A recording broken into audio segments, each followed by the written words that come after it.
First up, though, the Champions League is back tonight and Liverpool travel to Lille, looking to continue their imperious form in the competition. They're the only team to have a 100% record so far, and having already secured a spot in the last 16, could guarantee top spot this evening. The most important thing every time we go out there, especially in front of our own fans, we want to win a game.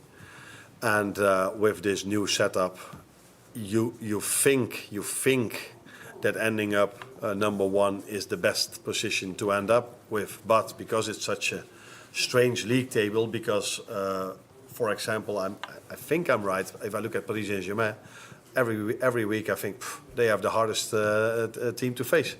So they are quite low on the table, which is not their quality, but they are low. So maybe if you end up number one, you can face them. So then it's a disadvantage. So I'm not looking at the league table in a way of, oh, if we are number one, we probably have the most easy team to face, because that is impossible to say because of this weird format, or weird, I don't mean it in a negative way, but it's strange format we are having now. So being on top maybe doesn't tell you that you're the best team. Being number 24 doesn't tell you that you're number 24 in terms of quality. Well, Liverpool's defensive record in the Champions League this season is a big reason why they sit top of the table. They've only conceded once so far. That was away against Milan in the opening fixture. Since then, they've gone 537 minutes without conceding. But Lille have been on a pretty good run themselves. They're unbeaten in 21 games in all competitions. And as Slot points out, they've beaten some big teams in that run too. A few weeks ago, when I didn't saw them playing yet, I was like, oh, they beat Atletico Madrid, surprise. They beat Real Madrid, surprise. But now, of course, I saw many games of them, and now I'm definitely not surprised anymore, but impressed, because they've deserved every single point they got till now. They haven't been lucky with the fixtures they had, so that's the reason why I'm so impressed with them in the Champions League. And an unbeaten run of 21 games probably tells you even more. OK, Sam is here because we're going to get back to Liverpool. And Sam, how much did Saturday feel like a huge afternoon in the title race? At 5:15, Liverpool were drawing at Brentford. By 7:30, Liverpool had won. Arsenal had thrown away a 2-goal lead against Aston Villa. Yeah, I was actually at the Emirates for Arsenal's draw with Villa, and you could just feel it in the air a little bit. Just before kick-off, there was a lot of excitement that Liverpool were drawing to Brentford, and then those two late goals really caused a big sucker punch at the Emirates, and then Arsenal then slipped up themselves. Look, it's back to where we were a week ago, wasn't it? The 6-point gap that Liverpool have between them and second place Arsenal, with that crucial game in hand on the 12th of February against Everton. That game is likely to go ahead on that date now, given Liverpool are so close to Champions League qualification. I mean, you also can't rule out Nottingham Forest. We're going to talk about them a little bit later on the show. They're level on points with Arsenal. So, yeah, it felt like a really big, significant weekend for Liverpool, just to sort of reaffirm themselves as title favourites after Arsenal opened the door just a little bit in midweek. OK. Let's turn our attention to Darwin Nunes, who's received some criticism recently.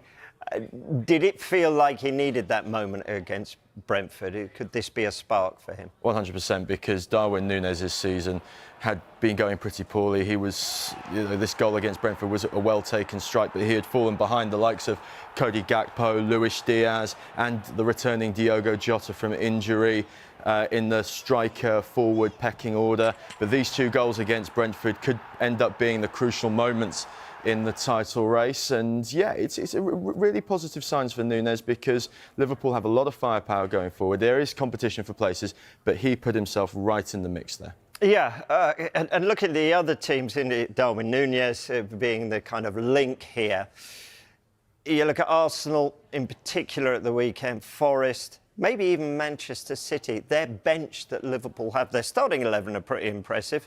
But what they've got in depth, is that the key here in the title race? 100%. Well, it was good that Darwin Nunes was producing from the bench, because in his previous 8 appearances, he had failed to score a goal as a substitute. And you can see what Darwin Nunes was doing was mirroring a lot what Diogo Jota does off the bench. Jota has 3 goals in 6 substitute appearances. And yeah, Nunes, with these 2 goals against Brentford at the weekend, is now just adding his name to the mix of striker options. But if you look at the situation on a whole, if you look at the best Premier League strike rates over the past 2.5 seasons, you can see that 4 players in the top 10 to 15 in the Premier League are Liverpool players.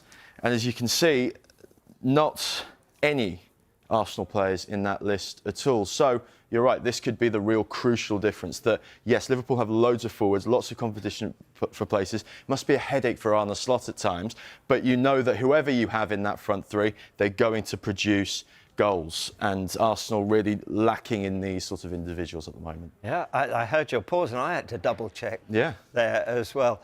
Having heard what you just said, given the state of play in the Champions League, then you said he's got a headache keeping them all happy. Could we see some of the players who are usually on the bench getting a start tonight? Well, here's the start, and in terms of what we understand in terms of permutations, we understand that 16 points is enough to get you into this top 8 that takes you directly into the Champions League last 16. Now, Liverpool have already reached that mark on 18, so you're right, we could see a little bit more rotation from Arna Slot's side tonight. But of course, there is a huge difference in finishing first compared to finishing 8th. You get that slightly easier draw in that last 16 as a guarantee.